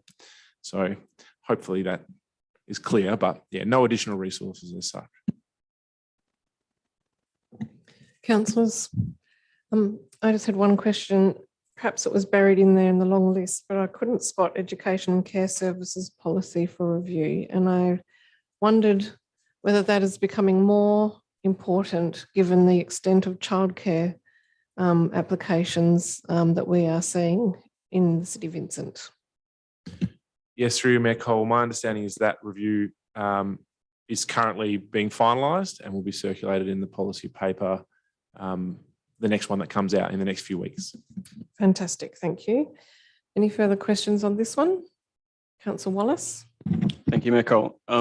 Through you, so the public, I think I've raised this a couple of times before, the public open space strategy had a POS land acquisition strategy as one of the actions in there. I was just wondering if this policy document and review plan register will be an appropriate place to put development of that strategy onto. Through you, Mayor Cole, no, this wouldn't be the appropriate place. This is for council policies as defined under the Local Government Act, as well as the local planning policies. So we'd have that as a separate document. I just note that it does contain other strategies such as the POS strategy, sustainable environment, waste strategy, that kind of thing.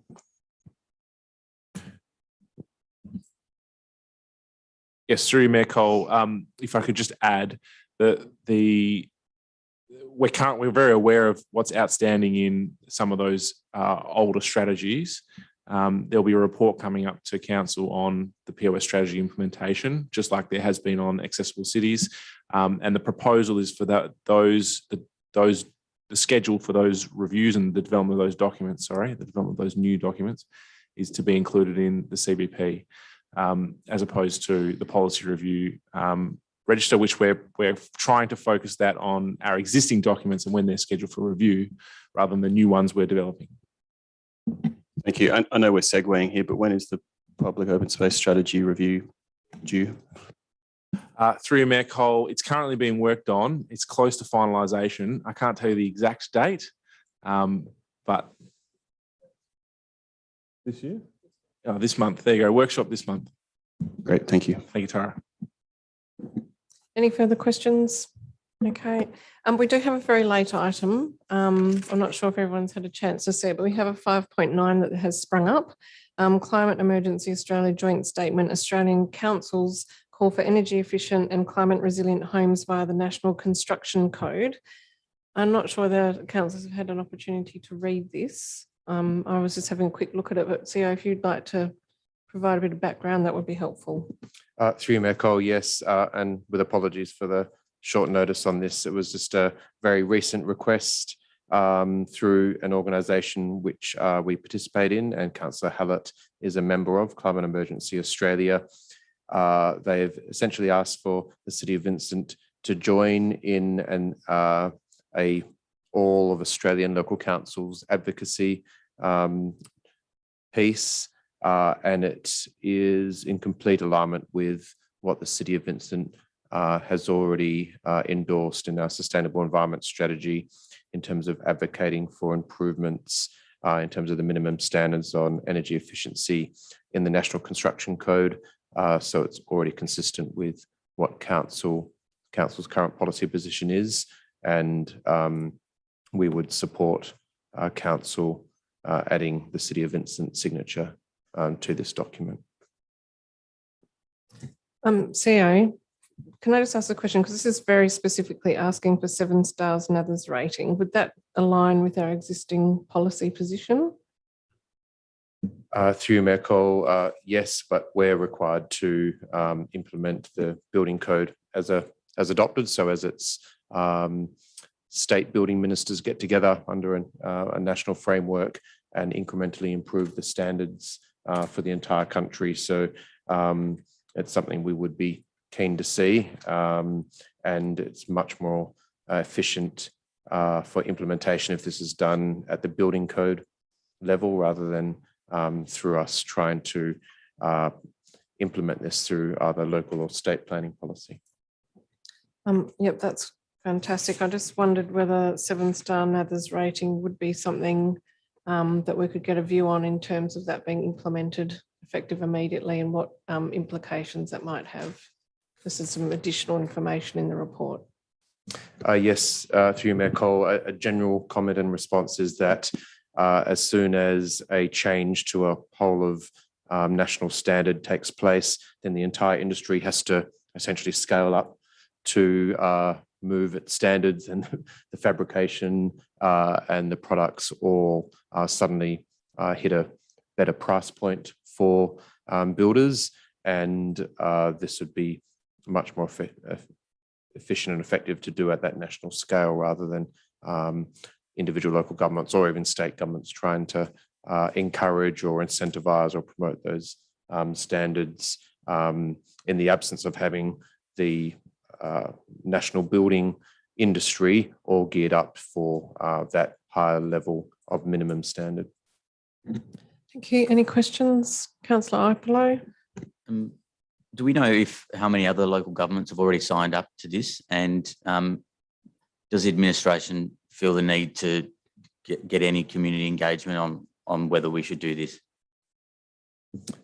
Through Mayor Cole, Council's Sustainable Environment Strategy does have an action for us to advocate for improvements to state and national standards on energy efficient buildings.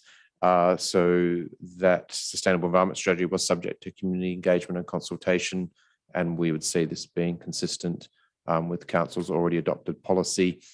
I might, if I can, just look towards Councillor Hallett, who might have be able to provide some advice on other local councils that might be supporting this or are members of Climate Emergency Australia. Sure, from memory, there's 104 councils that are members of Climate Emergency Australia. This communication only came out this morning, so we don't have a number of how many have actually signed up, but given that it's consistent with the intent of the membership more broadly of the organisation, I suspect it'll be most. Thank you. Any further questions? Okay. Moving to infrastructure and environment and item 6.1, review of memorials in parks and public reserves. Any questions on this item? I just have one, and just I've raised this a few times. In terms of, there's a provision within this policy that essentially says if there's a disagreement between the applicant and the administration, that it will be referred to council for final approval.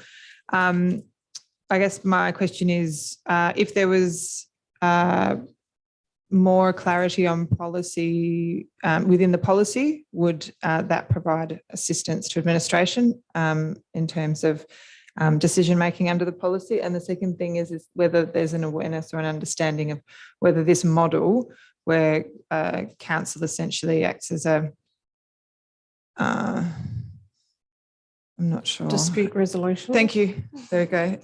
Is noted formally in policy in other local governments.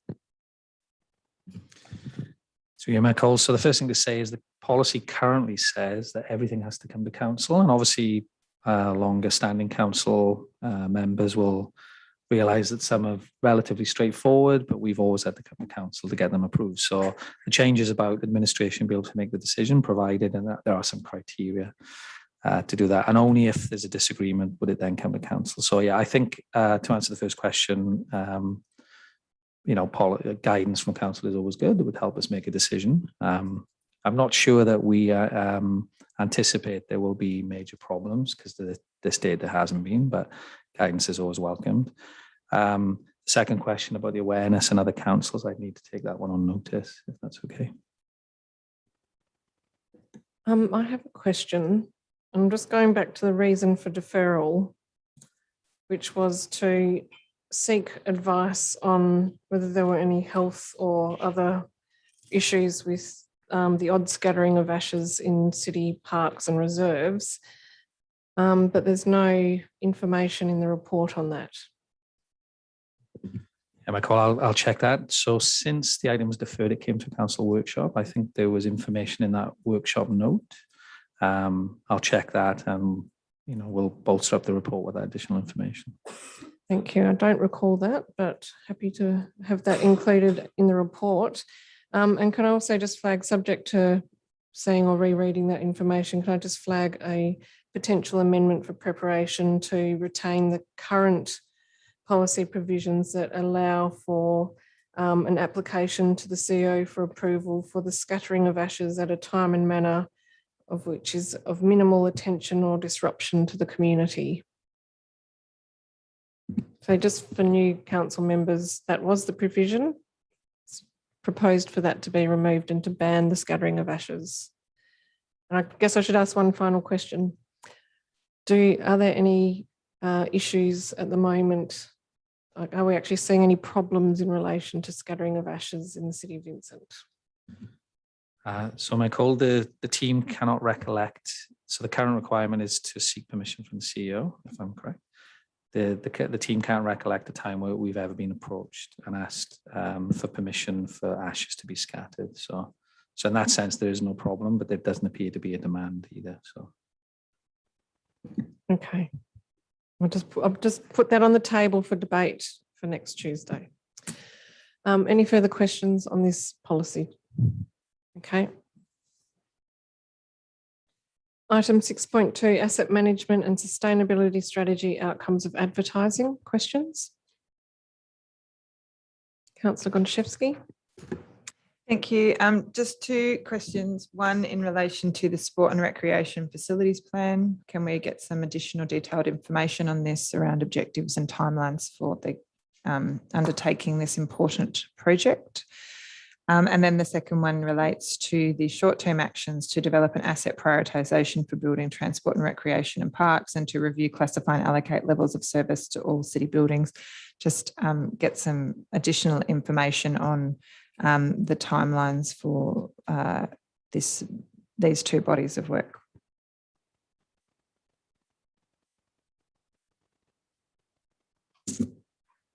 Through you, Mayor Cole, I can answer the question on the sport and recreation facilities plan partially. That will be coming to council in the next calendar year, and we will that will be a main piece of work for the first half of next year, but we can provide more detailed kind of project milestones within the briefing notes. Sorry, can I just ask one follow-up question just in relation to that? And the objective setting for that piece of work will be undertaken with council at what point? Or I know we've had some discussions about it, but the specific objectives, have they been finalised yet? Through you, Mayor Cole, the plan is to discuss that project with council through a council workshop. Mayor Cole, I think I can answer the second question. So the action about prioritising an asset prioritisation plan for different types of assets, and also the levels of services listed in the plan as being short term, which is 1 to 3 years.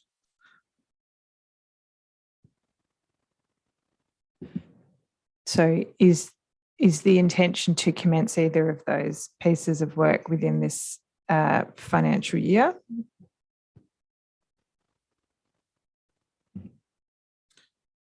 Through you, Mayor Cole, I think commencement is one thing, but the whole thing being completed for the different assets is obviously hasn't been fully planned. So I couldn't say that it wouldn't be completed this financial year. I mean, that work is, some of that work already exists, so it would be continuing that work. So that's why, you know, we've got 1 to 3 years listed, because it's not specifically planned out as yet. I guess what I'm trying to understand is, should council endorse this asset management strategy, when will council be having the next conversation about these very important pieces of work? I appreciate we have had some ongoing discussion already, but when is the next time we're going to talk about this? Okay, through you, Mayor Cole, if I take that on notice, I can speak to the team, talk about resources, and come back with something a bit more accurate for next week. Councillors, Councillor Castle. Thank you, Mayor Cole.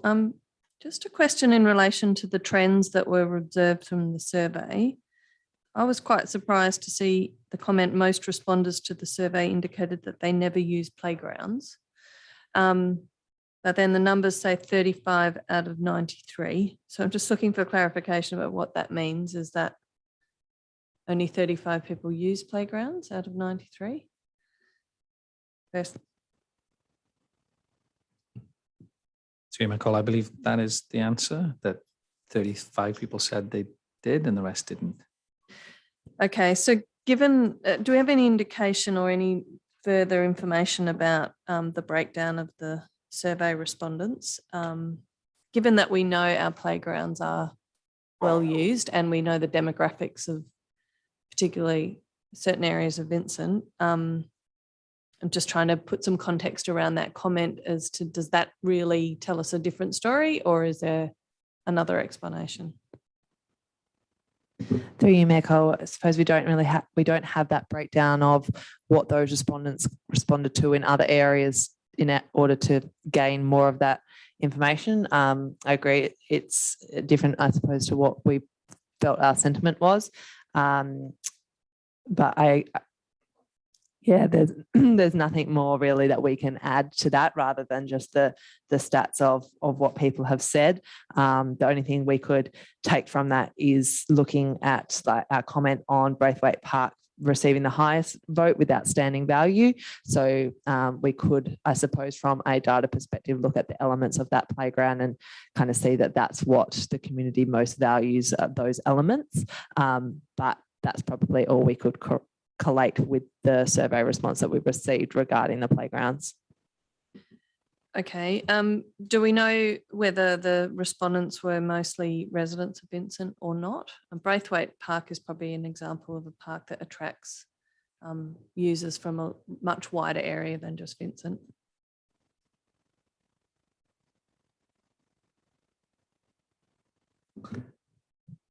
Through you, Mayor Cole, we can provide in the briefing notes that data. Councillors, any further questions? Okay. Everyone's been fully briefed. Okay, our next item, we've then completed infrastructure and environment, so I'll move to community and business services. 7.1, tender for the supply and installation of gym equipment at Beatty Park Leisure Centre. Councillor Loden. May I just have a couple of queries on the confidential section? So I was hoping it be raised at the end if possible.